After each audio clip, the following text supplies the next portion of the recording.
Hello प्यारे विद्यार्थियों, नमस्कार, गुड मॉर्निंग। आप सभी का फ्यूचर कोचिंग क्लासेस में एक बार पुनः स्वागत है। हम लोगों क्या सीख रहे थे? जो आपका ऑडिटर की वैकेंसी आई हुई है और अकाउंटेंट की वैकेंसी आपके सामने लगी हुई है, प्लस EMRS, ये 3 टाइप की वैकेंसी आप कॉमर्स वालों के लिए एक बेहतरीन अवसर के साथ आपके सामने आया हुआ है, जिसमें आपका कॉमर्स बहुत ही महत्वपूर्ण रोल अदा कर रहा है। और उसी को हम मद्देनजर रखते हुए हम कॉमर्स की क्लास आपके सामने रेगुलर बेसिस पे लेके आ रहे हैं। अभी तक हम लोगों ने क्या सीखा हुआ था? अकाउंटिंग प्रिंसिपल हम लोगों ने सीखा हुआ था, और उस अकाउंटिंग प्रिंसिपल पे जितना क्वेश्चन बन सकता था हम लोगों ने क्वेश्चन भी एक सीरीज उसमें, जिसमें हमने अकाउंटिंग प्रिंसिपल से संबंधित जितने भी क्वेश्चन बन सकते थे उसमें ऐड किया हुआ था। आज उसी सीरीज को कंटिन्यू करते हुए आज हम आपके सामने लेके आए हैं। क्या पढ़ेंगे आज हम? देखिएगा आज हम क्या पढ़ने वाले हैं भाई। हम पढ़ने वाले हैं आज एक और बुक कीपिंग का ही पार्ट, जिसे हम कहते हैं बुक कीपिंग का ही एक पार्ट है, जिसे हम सब्सिडरी बुक के नाम से जानते हैं। सब्सिडरी बुक के नाम से जानते हैं, और हिंदी में उसे सहायक बही कहते हैं। सहायक बही कहते हैं। हम लोगों ने देखा हुआ था कितनी सहायक बहियाँ थी, और उम्मीद है कि आप लोगों ने पिछला क्लास भी देखा हुआ था। उसमें हमने बताया था कितनी सहायक बहियाँ होती हैं। आज हम एक एक सहायक बही पर चर्चा करने वाले हैं। इसका यूज कैसे होगा, इसके मेरिट और डिमेरिट कैसे होंगे, आज हम देखने वाले हैं। आपके पेपर में इससे संबंधित कैसे क्वेश्चन बनेगा, इस पर भी हम चर्चा करने वाले हैं। ठीक है, तो चलिए देखते हैं सब्सिडरी बुक कौन सा पहला है। पहला सब्सिडरी बुक हमने लिया है कैश बुक। भाई कौन सा सब्सिडरी बुक है आपका? सबसे पहले हमने लिया है कैश बुक को। कैश बुक क्या होता है भाई? रोकड़ बही जिसे कहते हैं। रोकड़ बही में उन ट्रांजैक्शनों को ऐड किया जाता है जिसमें केवल और केवल कैश ट्रांजैक्शन होंगे। बस इतना जान लीजिए आप। अगर आपके पास से पैसा गया तो कैश बुक के क्रेडिट साइड में शो करेंगे, अगर आपके पास पैसा आया तो कैश बुक के डेबिट साइड में शो करेंगे। कैश बुक कितने प्रकार से बनाया जा सकता है? कैश बुक को 3 प्रकार से बनाया जा सकता है। सिंगल कॉलम, डबल कॉलम और ट्रिपल कॉलम। 3 टाइप से हम कैश बुक को बना सकते हैं। ठीक है, देखिए क्या क्या हमने ऐड किया आपके लिए। कह रहा है कि व्यवसाय में होने वाले नगद, किसकी बात कर रहा है? ये कैश की बात कर रहा है। कौन से नगद लेन देनों को बही में किसके अनुसार? डेट वाइज, तिथि के अनुसार किया जाता है। क्या किया जाता है? लेखा किया जाता है। और क्या कह रहा है कि उसे रोकड़ बही कहते हैं। जब भाई डेट वाइज जितने भी ट्रांजैक्शन आपके हुए रहेंगे, उसको जिस बही में, वो भी कौन सा transaction? Cash basis, only cash. जो आपका कैश होगा उसी का रिकॉर्डिंग जिस बही में किया जाएगा उस बही को क्या बोलते हैं? कैश बुक बोला जाता है। और ध्यान रखिएगा ये होता है डेट वाइज, मतलब कि 1 2 3 4 डेट के अकॉर्डिंग एकदम से इसको अकाउंटिंग किया जाता है, लेखा किया जाता है। आगे देखिए पोस्टिंग किया जाता है। आगे क्या कर रहा है कि रोकड़ बही के डेबिट पक्ष में, कौन से पक्ष में? डेबिट पक्ष में क्या दिखाते हैं? समस्त प्राप्तियों को दिखाते हैं। जितना आपके पास पैसा आएगा उसको रोकड़ बही के डेबिट पक्ष में दिखा देंगे। दूसरा क्या कर रहा है कि इसके क्रेडिट पक्ष में क्या दिखाएंगे? जितने भी भुगतान किए गए होंगे भाई मेरे, जितना भी आपने पेमेंट किया होगा अपने व्यवसाय में, चाहे वो कैश से किया गया हो चाहे वो चेक द्वारा किया गया हो, चेक का मतलब बैंक से किया गया हो, उसका रिकॉर्डिंग कहाँ पे होगा? रोकड़ बही के कैश बुक के क्रेडिट साइड में उसका लेखा होगा। देन क्या कर रहा है? यह वही वास्तविक खाता हो। ये देखिएगा, ये आप नोट कर लीजिएगा, ये नोट डाउन कर लीजिएगा, क्योंकि यहाँ से क्वेश्चन बनता है भाई। ये आप इसको बना लीजिए स्टार, कई बार स्टार बना लीजिए। आपसे क्वेश्चन पूछेगा कि रोकड़ बही कौन सा खाता है, कौन सा अकाउंट होता है, रियल अकाउंट होता है आपका रोकड़ बही। अब आगे क्या कर रहा है कि इस बही का हमेशा नाम शेष होता है। नाम शेष का मतलब देखिएगा, कुछ चीजें आपको मिली हैं इस डेफिनेशन से। पहला जो कह रहा है, पहला कह रहा भाई कि इसके डेबिट साइड में किसको दिखाते हैं, जितने भी रिसीव हुए होंगे रिसीव्ड को दिखाएंगे। सीआर साइड में क्या दिखाते हैं, सीआर साइड में ऑल पेमेंट को दिखाते हैं। आपने जितना भी पेमेंट किया है उसको यहां पर दिखाएंगे। क्लियर? आगे देखिए क्या कह, ये आपको दूसरा चीज क्या मिला। दूसरा कह रहा है कि इसका जो बैलेंस आता है, शेष कह रहा था, इसका बैलेंस हमेशा और हमेशा क्या होगा, डेबिट होगा।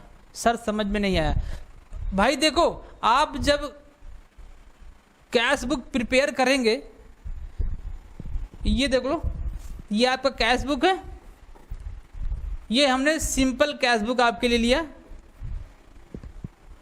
ये आपका इतना पोर्शन कौन सा हो गया, क्रेडिट, इतना क्या हो गया, डेबिट। अब इधर क्या दिखाएंगे, जितने भी पेमेंट आपने किया है इसको पेमेंट यहां दिखा देंगे, और आप क्या दिखाएंगे यहां पर, जितने भी रिसीप्ट हैं आप यहां पर दिखा देंगे। भाई पेमेंट आप उतना ही करेंगे जितना आपके पास पैसा होगा, कि ज्यादा कर देंगे, नहीं ज्यादा नहीं करेंगे। आप आपके पास जितने ही पैसे होंगे आप उतना ही पेमेंट करोगे, उससे ज्यादा पेमेंट नहीं करोगे। मतलब कि ये वाला पोर्शन हमेशा क्या होगा, ज्यादा होगा। इधर जितने पैसे आप रहेंगे, आपके पास रहेंगे, उतना ही आप पेमेंट करोगे, तो उतना ही इधर दिखा जाए। इसीलिए कह रहा है कि बैलेंस इसका हमेशा क्या होगा, डेबिट ही होगा। मतलब कि पैसे आपकी जेब में हमेशा रहेंगे ही रहेंगे, आप उससे ज्यादा खर्चा नहीं कर। अगर आप सारे पैसे खर्च कर देते हो तब ये क्या हो जाएगा, दोनों इक्वल हो जाएगा, दोनों इक्वल होगा। लेकिन ये बहुत कम केसेस में होगा कि सारे पैसे आप, जितने आपके पास पैसे हैं सब खर्च कर दो। तो इसका मतलब आपका ये वाला पोर्शन हमेशा क्या होगा, शो करेगा, इसका बैलेंस हमेशा डेबिट होगा।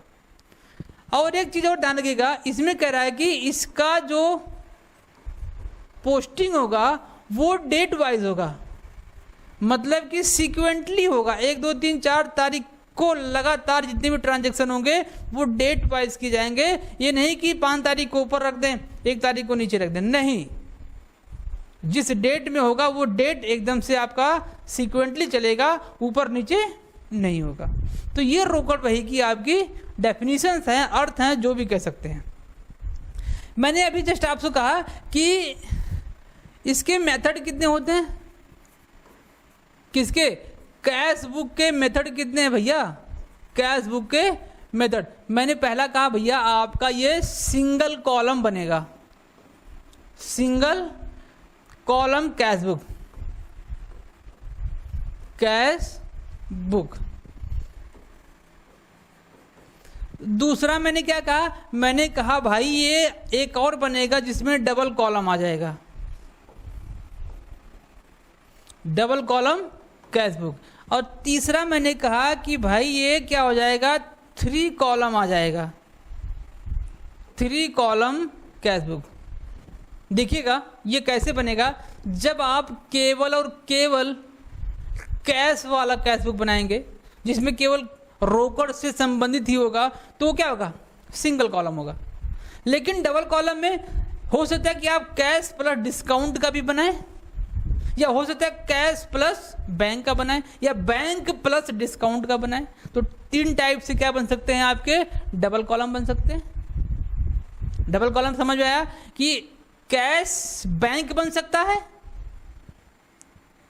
कैश डिस्काउंट बन सकता है, और क्या बन सकता है, डिस्काउंट और बैंक बन सकता है। लेकिन मोस्टली क्या होगा आपका, कैश डिस्काउंट होगा या कैश बैंक होगा, डबल कॉलम में, बस इतना ध्यान रखिएगा।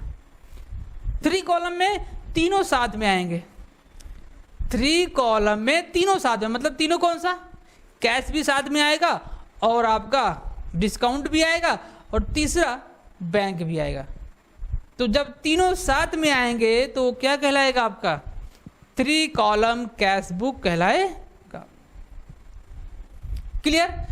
अब देखिए, एक आपके इसमें जब डबल कॉलम या ट्रिपल कॉलम बनेगा तो एक एंट्री आपसे पूछी जाती है, उसका नाम होता है कॉन्ट्रा एंट्री। कौन सा एंट्री होता है, कॉन्ट्रा एंट्री उसे बोला जाता है। इसका क्या होता है भाई, कॉन्ट्रा एंट्री का मतलब होता है कि एक ही एंट्री कैश बुक के दोनों साइड को प्रभावित करे। कैसे सर, देखिएगा कैसे एक ही एंट्री दोनों साइड को कैसे प्रभावित करेगा। हो सकता है कि आपने क्या किया, कैश विड्रॉन किया, कहां से, बैंक से, कैश विड्रॉन फ्रॉम बैंक, ये आपका क्वेश्चन बना। तो आप इसकी जन एंट्री क्या करेंगे, आपके पास पैसा आ रहा है तो एंट्री क्या बनेगा, cash account DR to bank account, ये एंट्री बनेगा। जब आपका ये डबल कॉलम या ट्रिपल कॉलम कैश बुक बनेगा तो देखिएगा कैश भी आ रहा है, बैंक भी आ रहा है। तो ये वाला बैंक जो है क्रेडिट में, उसको क्रेडिट साइड में पोस्टिंग कर देंगे और डेबिट में कैश वाले कॉलम में इसकी पोस्टिंग कर देंगे। तो ये आपका दोनों साइड इफेक्ट कर रहा है, डेबिट एंड क्रेडिट दोनों साइड में इफेक्ट कर रहा है। उसको क्या बोलते हैं हम, कॉन्ट्रा एंट्री के नाम से जानते हैं। एक और एंट्री बन सकती है, 2 एंट्री कॉन्ट्रा एंट्री बन सकती है। एक आप पैसा बैंक से निकालेंगे, दूसरा आप पैसा बैंक में जमा करेंगे। एक और देख दो, कैश डिपॉजिट, कहां पर, डिपॉजिट इन बैंक। आपने पैसा बैंक में जमा किया तो इसकी एंट्री आप क्या करेंगे, एंट्री यही करेंगे ना, bank account debit to cash account.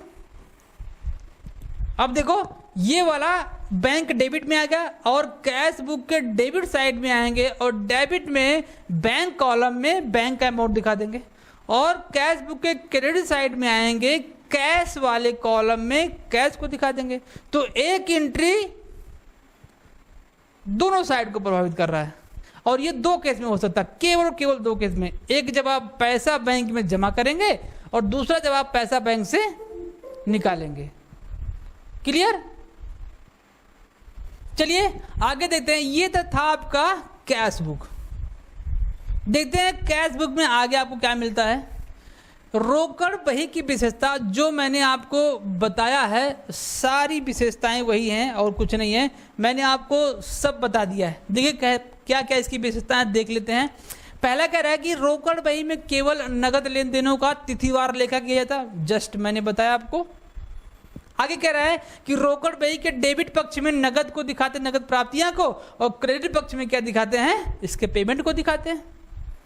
Next क्या कह रहा है कि यह बही लेन देन के एक पक्ष को नगद तथा बैंक से संबंधित पक्ष को का लेखा किया जाता है। रोकड़ बही में केवल नगद और बैंक से संबंधित जितने भी ट्रांजैक्शन होंगे उसका रिकॉर्डिंग यहां पर किया जाएगा और किसी का नहीं किया जाएगा। ओके। नेक्स्ट क्या कह रहा है देखिएगा, यह एक ही समय में रोजनामचा और खाता बही दोनों का काम करता है। क्यों? आपको मैंने बताया था पिछली क्लास में कि यदि कोई छोटा व्यापारी है या बड़ा व्यापारी है, दोनों में अंतर देखिएगा। छोटा व्यापारी क्या करता है, जनरल एंट्री को करता है, और बड़े व्यापारी क्या करते हैं, सब्सिडरी बुक में डायरेक्ट एंट्री करते हैं।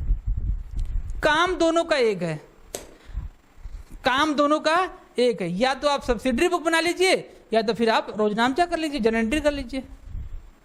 तो ये दोनों काम एक साथ करता है रोजनामचा का भी करता है और खाता बही का भी कार्य करता है। नेक्स्ट क्या करें कि रोकड़ बही का हमेशा डेबिट शेष होता है। अभी मैंने आपको समझाया कैसे।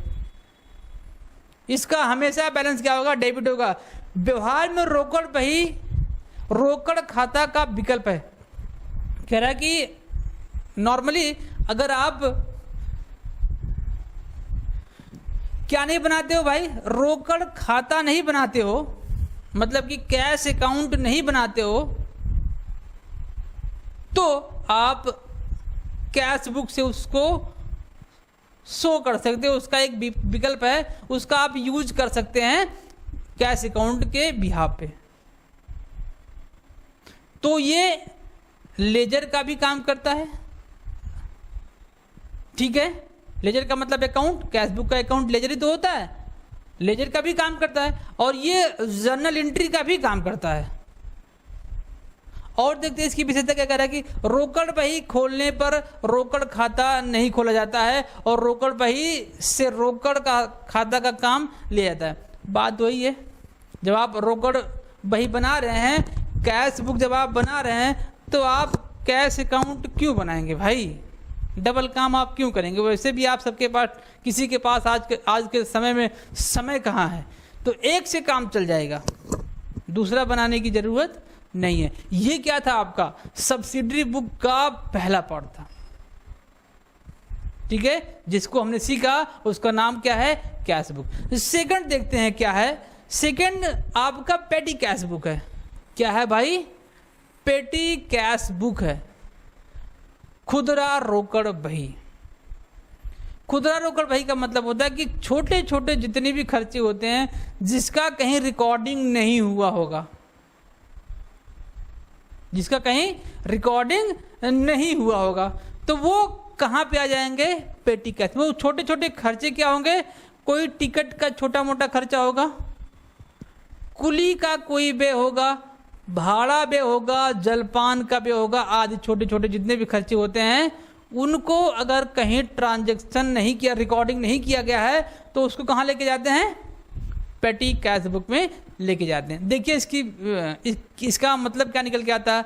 आगे कह रहा है कि इसका अर्थ क्या है, बड़े व्यापारिक संस्थाओं में अनेक प्रकार के छोटे छोटे व्यय होते हैं, जैसे जलपान गिरी हो गया, डाक का टिकट हो गया और कुली का व्यय हो गया, के नगद भुगतान हेतु पृथक रूप से तिथिवार ब्यौरे सहित रखी गई बही को क्या बोलते हैं, खुदरा बही बोला जाता है। मतलब वही है कि बड़े बड़े व्यापारी जो होते, व्यवसायिक होते हैं, जो छोटे छोटे खर्चे होते हैं, उनको तिथिवार जिस बुक में लिखा जाता है, उस बुक का नाम क्या है, रोकड़ बही है, ठीक है। चलिए आगे देखिए क्या कह रहा है कि खुदरा रोकड़ बही की सहायक पुस्तक है। किसकी सहायक पुस्तक है भाई, रोकड़ बही की। मतलब इसमें भी जितने ट्रांजैक्शन होंगे वो कैश बेसिस होंगे, फर्क इतना होगा कि वो छोटे छोटे खर्चे होंगे। क्लियर। देखिए आगे क्या कह रहा है,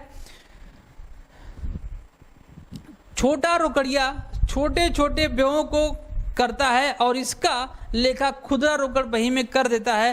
प्रत्येक व्यापारी के लिए इस बही को रखना अनिवार्य नहीं है, व्यापारीगण अपनी सुविधा के लिए इस बही को रखते हैं। क्या कह रहा है, कह रहा है कि प्रत्येक व्यवसाय के लिए या व्यापारियों के लिए खुदरा रोकड़ बही रखना अनिवार्य नहीं है। वो डिपेंड करता है कि कौन सा व्यवसायी उसको रखना चाहता है, ठीक है। खुदरा रोकड़ बही का मतलब समझ में आ गया। खुदरा रोकड़ बही का मतलब होता है व्यवसाय में जितने भी छोटे छोटे खर्चे होते हैं उनको डेट वाइज जहां पर रिकॉर्डिंग करके रखा गया होगा, जिस बुक में, उस बुक का नाम है पेटी, ठीक है। इसका एक मेथड देखिएगा क्या कह रहा है। खुदरा रोकड़ बही की अग्रदाय मतलब पेशगी प्रणाली क्या है, इसकी इम्प्रेस्ड जिसे बोलते हैं, इम्प्रेस सिस्टम ऑफ पेटी कैश बुक क्या है, देखिएगा वन बाय वन देखते हैं। कह रहा कि प्रधान रोकड़िया एक निश्चित अवधि, सप्ताह या माह के आरंभ में छोटे छोटे रोकड़ियों को छोटे छोटे व्यय करने के लिए निर्धारित पर्याप्त राशि देता है। अग्रदाय पेशगी जो व्यापारी होगा, प्रधान रोकड़िया जो होगा,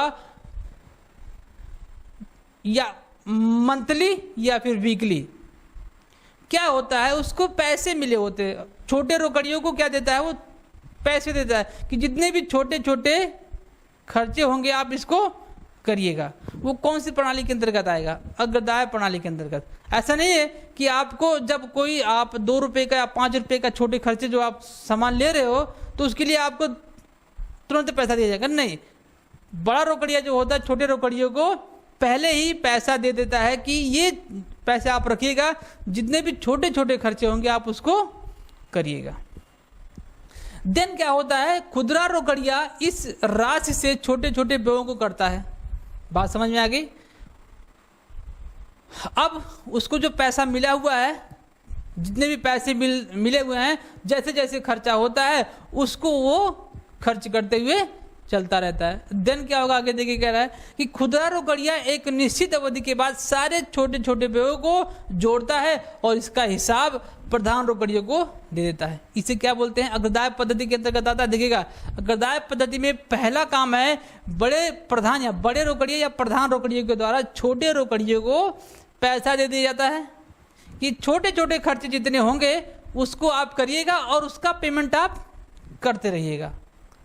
अब जो खुदरा रोकड़िया होता है उस पैसे को लेकर अब जैसे जैसे खर्चे होते हैं उसका वो खर्चा करता रहता है और उसका रिकॉर्डिंग वो करता हुआ चलता है।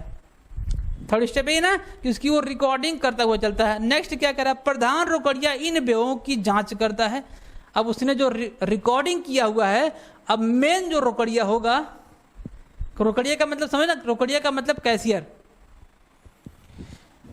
अब उसकी क्या करेगा, अंकेक्षण करेगा, जांच करेगा और व्ययों के योग के बराबर की राशि पुनः छोटे रोकड़ियों को छोटे छोटे व्ययों को करने के लिए दे देता है।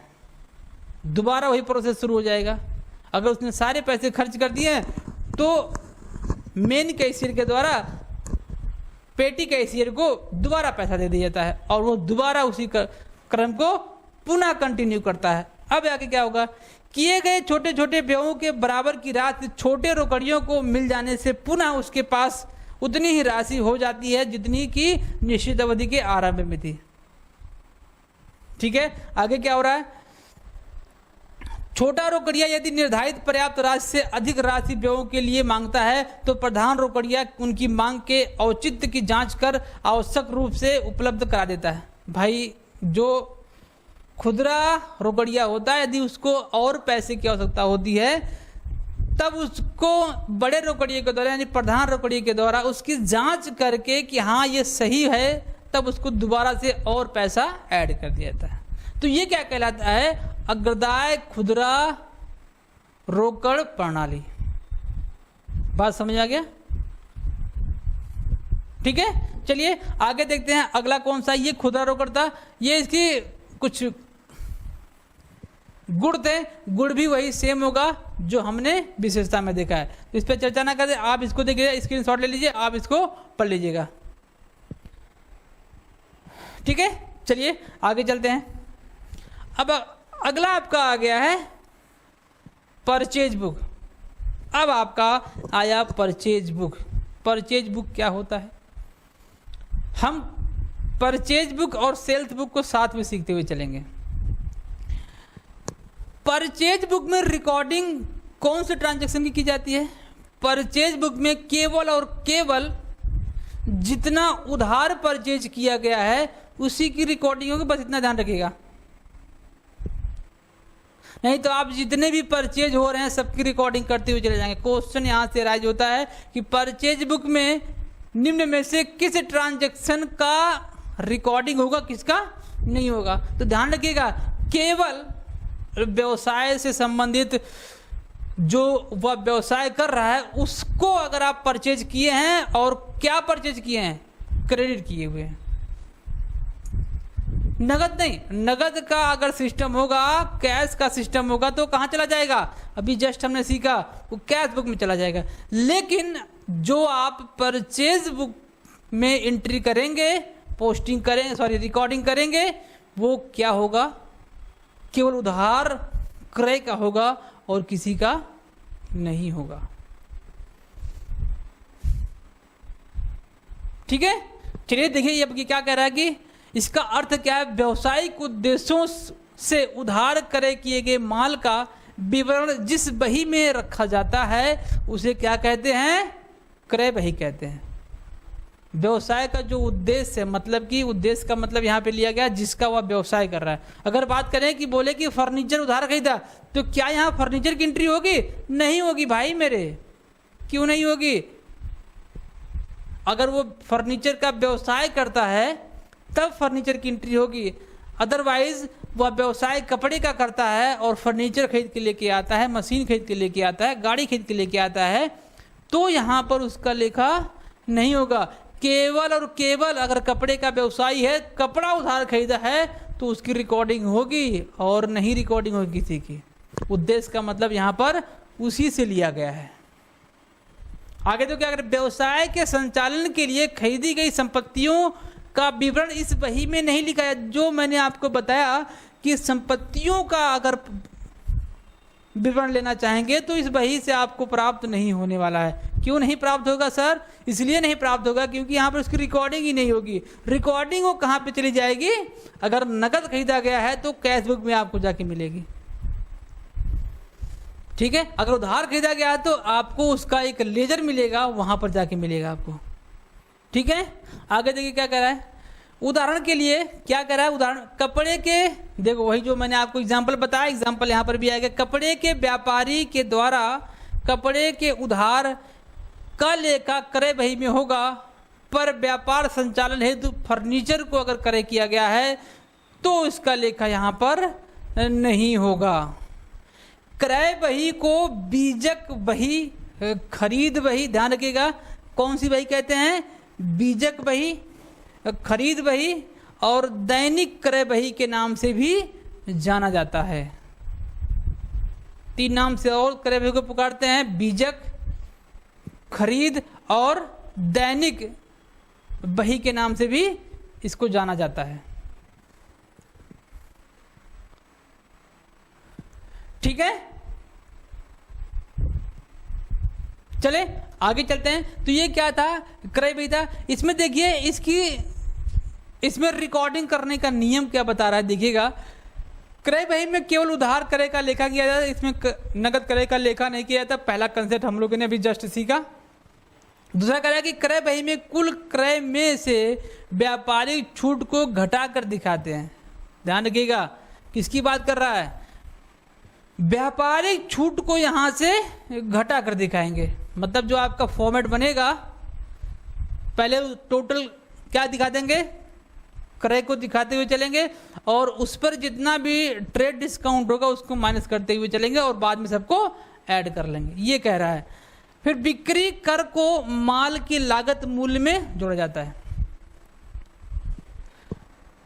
जितने भी टैक्स से संबंधित जितना भी टैक्स होगा इसमें क्या करेंगे, उसको ऐड कर देंगे।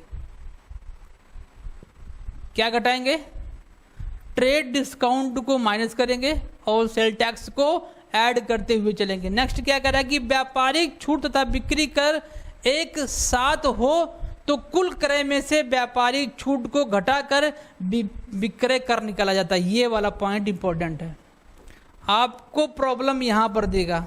जब दोनों साथ में आ जाएंगे तब प्रॉब्लम होगा कि सबसे पहले हम कौन सा परसेंटेज निकालें। तो यहां पर देखिएगा, सबसे पहले आप क्या करिएगा, कैलकुलेट करिएगा ट्रेड डिस्काउंट, उसमें से आप टोटल परचेज में से ट्रेड डिस्काउंट को माइनस कर देंगे। देन इसके बाद जो आपका अमाउंट आएगा उस पर आप निकाल के तब जाके उस पर ऐड करेंगे उसको। क्लियर?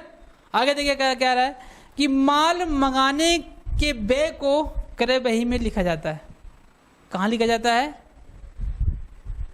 जितना भी माल को मंगाया गया है, मतलब परचेज किया गया, उससे संबंधित जितने भी एक्सपेंस किए गए हैं वो कहां पर दिखाए जाएंगे, आपके क्रय बही में दिखाए जाएंगे। ओके, सेम ऐसे आपका है सेल्स बुक। क्या है आपका, सेम ऐसे ही क्या है, सेल्स बुक है, जिसे हम क्या बोलते हैं, जिसे हम बोलेंगे विक्रय बही।